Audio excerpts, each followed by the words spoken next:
السلام علیکم للہ رب العالمین والصلاة والسلام علی رسولہ محمد وآلہ وصحبہ اجمعین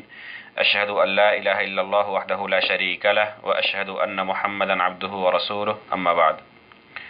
محترم و مکرم دینی و اسلامی بھائیوں، چند دنوں سے کافی زیادہ ایک سوال کافی حضرات کی طرف سے آیا ہے، وہ یہ ہے کہ بر صغیر ہند و پاک والے عرفہ کا روزہ کب رکھیں؟ اسی سوال کے جواب میں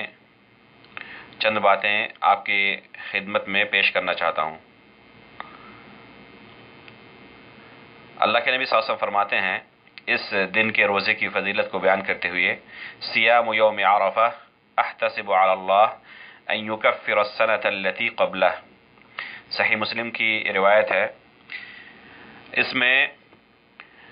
عرفہ کا روزہ رکھنے والوں کی فضیلت آپ نے یہ بیان کی ہے کہ گزشتہ ایک سال کے روزے گناہوں کا ایک کفارہ ہے۔ اس میں صیام یوم عرفہ جو کہا گیا ہے، عرفہ کے دن کا روزہ، تو آخر اس حدیث میں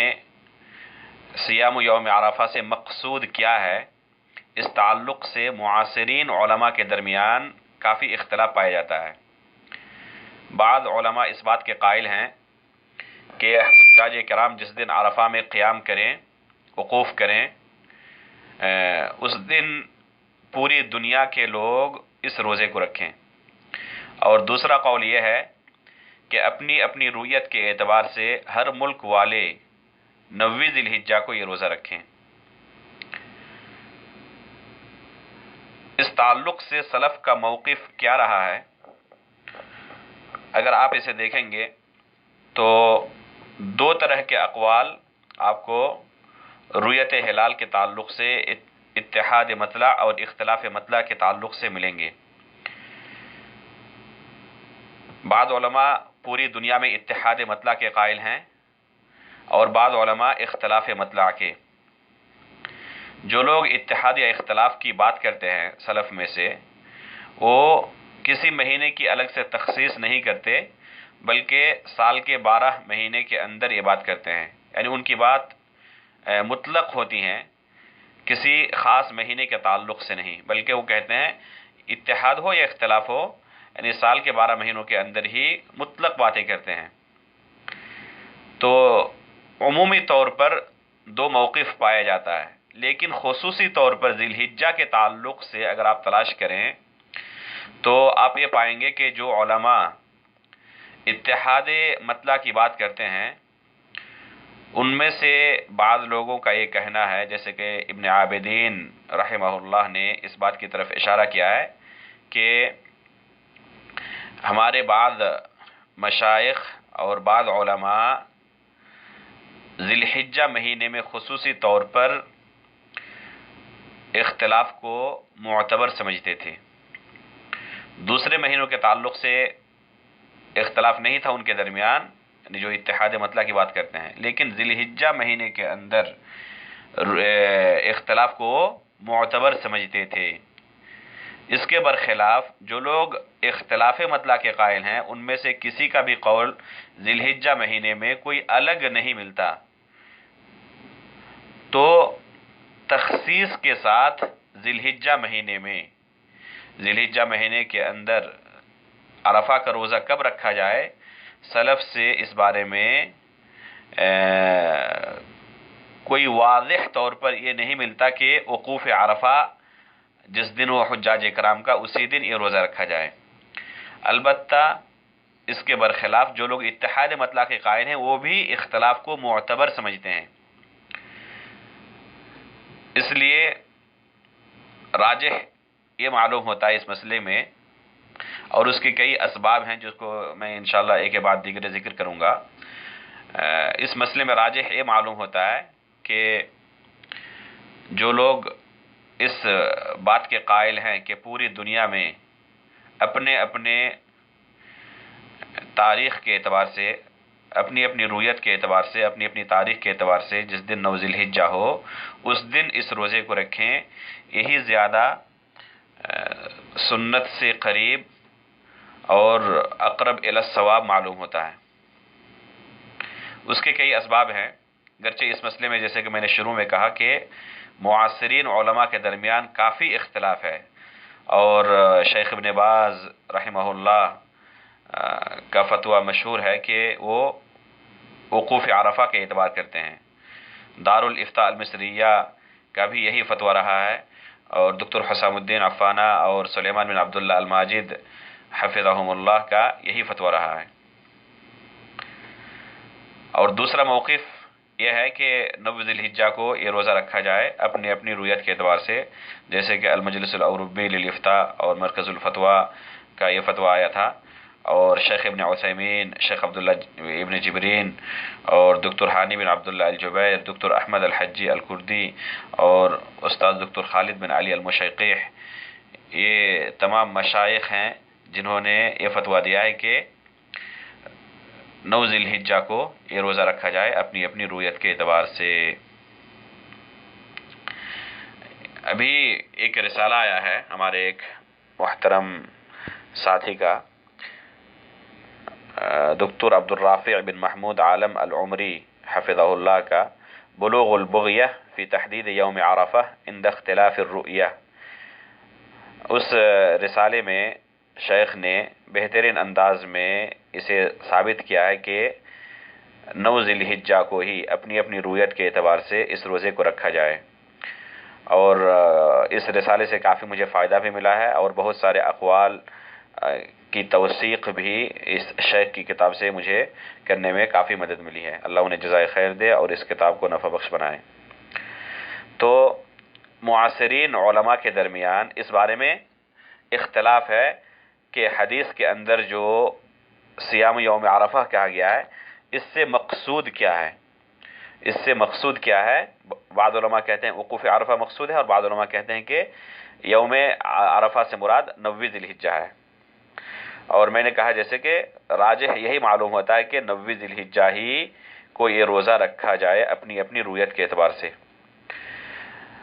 اس کی پہلی وجہ یہ ہے کہ سلف نے جب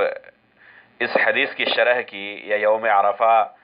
کے روزے کے بارے میں انہوں نے موقف اختیار کیا، اس کلمے کی شرح کرنی چاہیے کہ صیام یوم عرفہ میں جو حدیث میں یوم عرفہ کا لفظ آیا ہے اس سے مقصود کیا ہے، تو انہوں نے اپنی کتابوں میں یہی شرح کی ہے کہ اس سے مقصود 9 ذی الحجہ ہے۔ اور یہ شرعی قاعدہ ہے کہ جو نصوص شریعت کے اندر الفاظ وارد ہوں، سلف نے ان کی کیا تفسیر کی ہے اسی کا اعتبار کیا جائے گا، اسی کا اعتبار کیا جائے گا۔ اب اگر بعد میں آنے والے لوگ کوئی الگ تفسیر کرنا چاہیں تو اس کا اعتبار نہیں ہے، بلکہ ہمارے علماء السلف نے کیا اس کی تفسیر کی ہے اسی کا ہم اعتبار کریں گے۔ جب آپ دیکھیں گے کہ علماء نے کیا اس کی شرح کی ہے تو بہت ساری کتابوں کے اندر آپ کو یہ تفسیر ملے گی کہ انہوں نے یوم عرفہ سے مقصود الیوم التاسع من ذی الحجہ سمجھا ہے، جیسے کہ ابن قدامہ رحمۃ اللہ علیہ نے المغنی میں فرمایا ہے فَأَمَّا يَوْمُ عَرَفَةٍ فَهُوَ الْيَوْمُ التَّاسِعُ مِنْ ذِي الْحِجَّةِ۔ شمس الدین الزرکشی الحنبلی رحمہ اللہ فرماتے ہیں وَيَوْمُ عَرَفَةٍ هُوَ الْيَوْمُ التَّاسِعُ مِنْ ذِي الْحِجَّةِ بِلَا رَيْبٍ، جیسے کہ شرح الزرکشی کے اندر ہے۔ اور علامہ کرمانی اور علامہ عینی ان دونوں کی کتاب ہے صحیح بخاری کی شرح پر، الکواکب الدراری کرمانی کی ہے اور عمدۃ القاری علامہ عینی رحمۃ اللہ علیہ کی۔ ان دونوں نے کہا ہے کہ یہ اسم للزمان ہے، یہ علم ہے یوم عرفہ زمانے کے لیے، اسم للزمان، وهو اليوم التاسع من ذی الحجہ، یہ دونوں کا کہنا ہے۔ اسی طرح خطیب شربینی رحمہ اللہ نے فرمایا وصوم یوم عرفہ وهو تاسع ذی الحجہ لغیر الحاج، جیسے کہ مغنی المحتاج کے اندر ہے۔ اور نہایت المحتاج کے اندر علامہ رملی فرماتے ہیں وصوم یوم عرفہ وهو تاسع ذی الحجہ لغیر الحاج۔ اور شرح مختصر خلیل کے اندر علامہ خرشی المالکی فرماتے ہیں وَلَمْ يُرِدْ بِعَرَفَةٍ مَوْضِعَ الْوُقُوفِ بَلْ أَرَادَ بِهِ زَمَنَهُ وَهُوَ الْيَوْمُ التَّاسِعُ مِنْ ذِي الْحِجَّةِ۔ فرماتے ہیں کہ لفظ عرفہ سے موضع الوقوف مقصود نہیں ہے، بلکہ آپ کا مقصود اس سے زمانہ ہے، اور وہ ذی الحجہ کی 90 تاریخ ہے۔ تو یہ شرحیں ہیں ہمارے علماء السلف کی، انہوں نے اس لفظ سے 90 ذی الحجہ سمجھا ہے، وقوف نہیں سمجھا ہے۔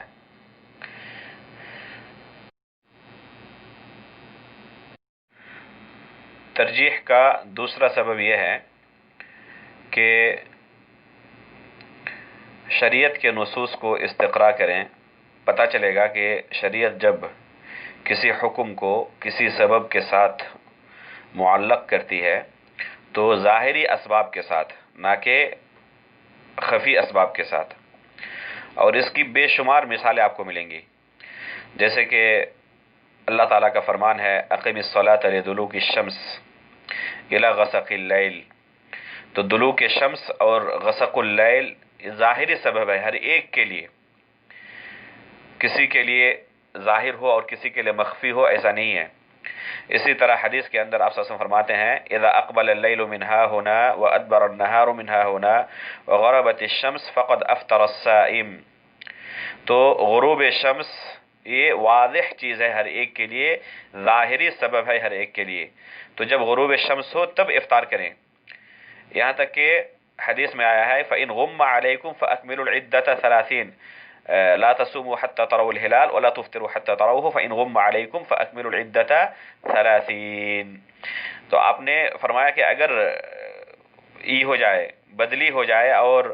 چاند نظر نہ آئے تو ایسی صورت میں ظاہری سبب پر ہی اعتماد کیا جائے گا،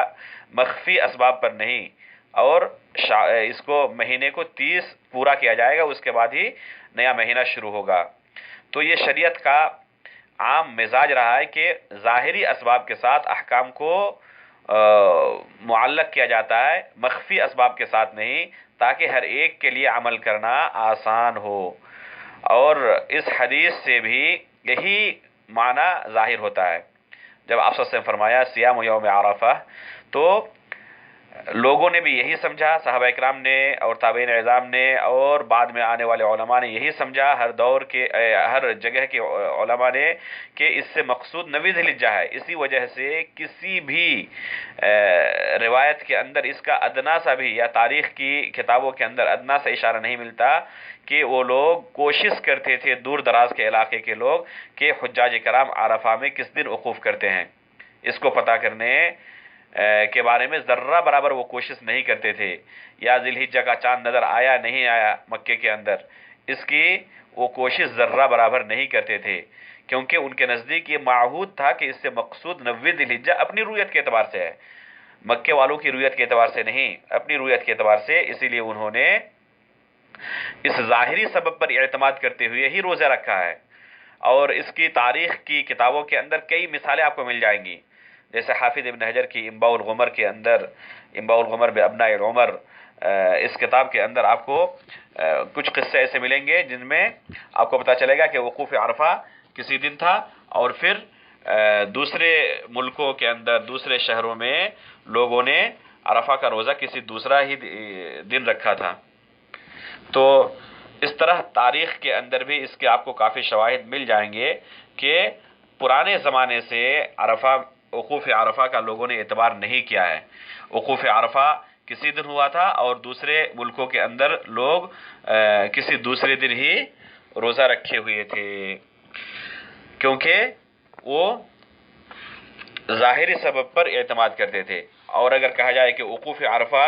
ہی مقصود ہے صوم یوم عرفہ سے، تو یہ ظاہری سبب ہوگا صرف مکہ والوں کے لیے، اور جو اس کے آس پاس کے علاقے ہیں ان علاقوں کے لیے، البتہ دور دراز کے علاقوں کے لیے ایک مخفی سبب ہوگا، خفی سبب ہوگا، اور شریعت خفی اسباب کے ساتھ احکام کو معلق نہیں کرتی۔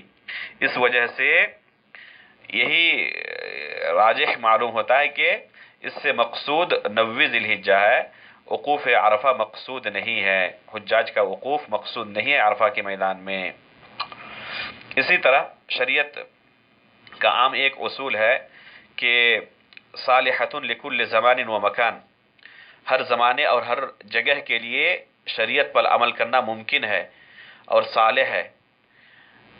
اور اگر اس کے تعلق سے کوئی استثناء ہوگی تو شریعت کے اندر وہ استثناء موجود ہے، اپنی طرف سے ہم کوئی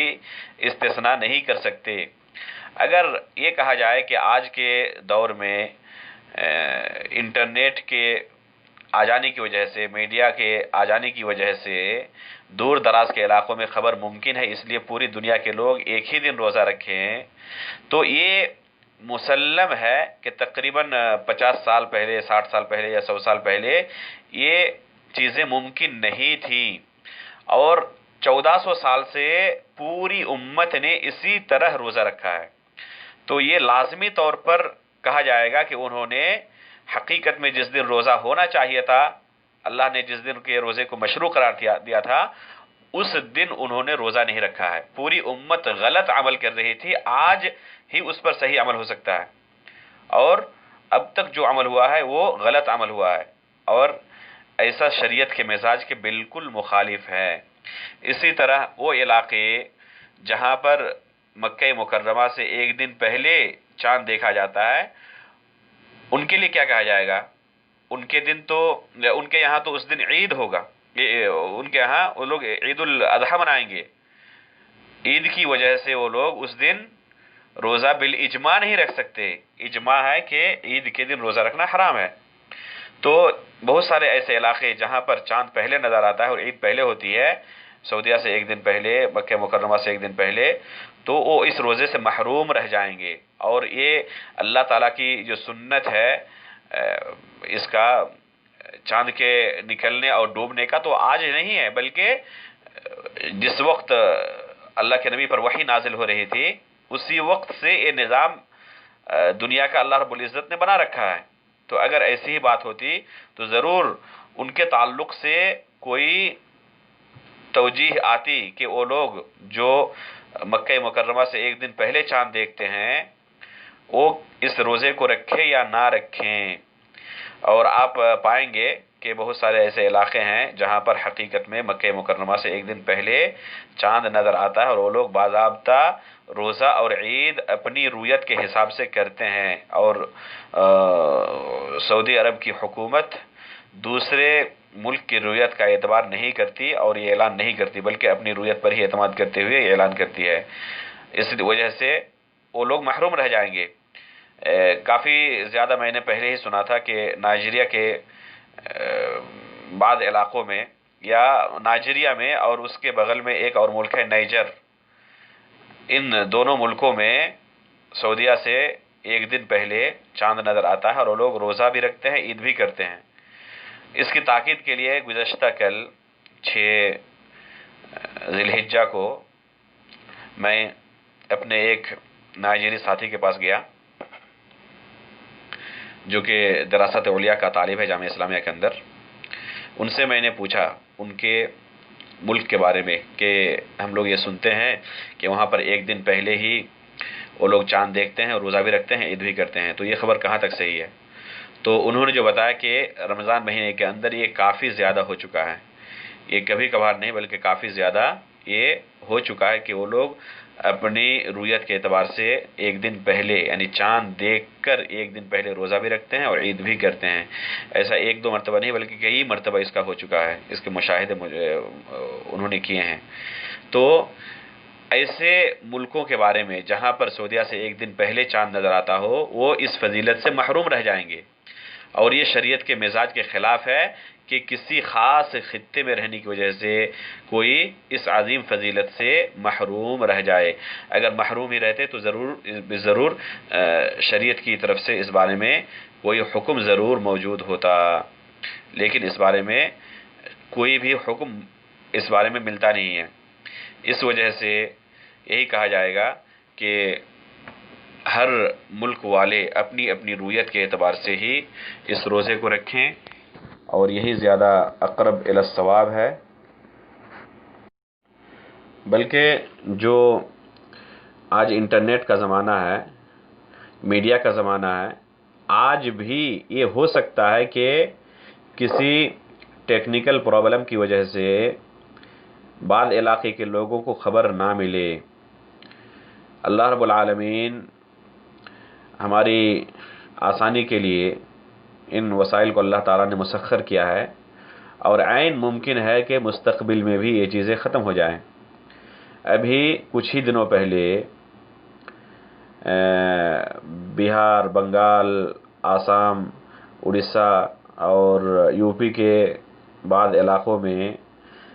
سیلاب آیا ہوا تھا، اور لوگ کافی پریشان تھے۔ کئی دنوں تک بعض علاقوں میں بجلی اور انٹرنیٹ، یہ تمام خدمات کئی دنوں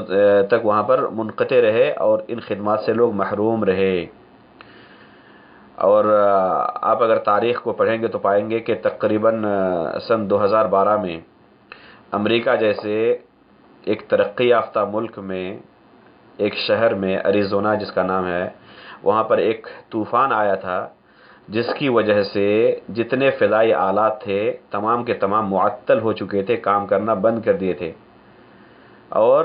کئی دنوں تک مسلسل یہ ان کی کیفیت تھی۔ تو امریکہ جیسا ایک ترقی یافتہ ملک، وہاں پر اگر اس طرح جدید ٹیکنالوجی کا حال ہو سکتا ہے تو دوسرے ملکوں میں، خصوصاً ہمارے ملکوں میں کیوں نہیں ہو سکتا؟ اور کوئی بعید نہیں کہ مستقبل میں یہ تمام چیزیں معطل بھی ہو جائیں۔ اور شریعت ایسی چیزوں پر احکامات کو معلق نہیں کرتی جن کی حالت یہ ہو، اس لیے ہماری شریعت محکم ہے، ہر زمانے اور ہر علاقے کے لیے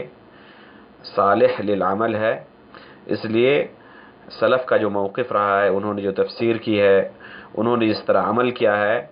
وہی موقف راجح ہے،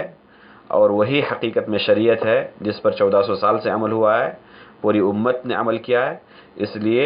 اسی پر آج بھی عمل ہونا چاہیے، اور وہی موقف اقرب الی الصواب ہونے کی وجہ سے اسے ہی اختیار کرنا چاہیے، گرچہ کہ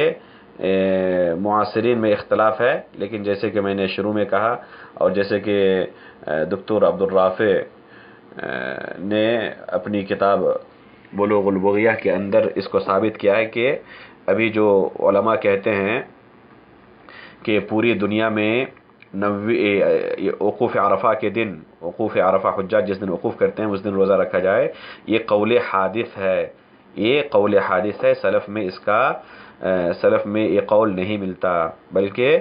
سلف کے اندر جو اقوال ملتے ہیں وہ صرف ایک ہی ہے کہ 9 ذی الحجہ کو عرفہ کا روزہ رکھا جائے۔ یہ شیخ کی تحقیق ہے اس کتاب میں، آپ لوگ اس کتاب کی طرف رجوع کریں گے تو مزید آپ کو جانکاری ہوگی۔ اس لیے اس مسئلے میں راجح یہی معلوم ہوتا ہے کہ اپنے اپنے ملک کے حساب سے ہر کوئی 9 تاریخ کو عرفہ کا روزہ رکھیں۔ اللہ تعالیٰ سے دعا ہے کہ اللہ تعالیٰ ہمیں دین کی صحیح سمجھ عطا فرمائے، اس پر عمل کرنے کی توفیق عطا فرمائے، اور اسے ہم سے قبول بھی فرمائے، آمین۔ وصلی اللہ علی نبینا محمد۔ السلام علیکم ورحمۃ اللہ وبرکاتہ۔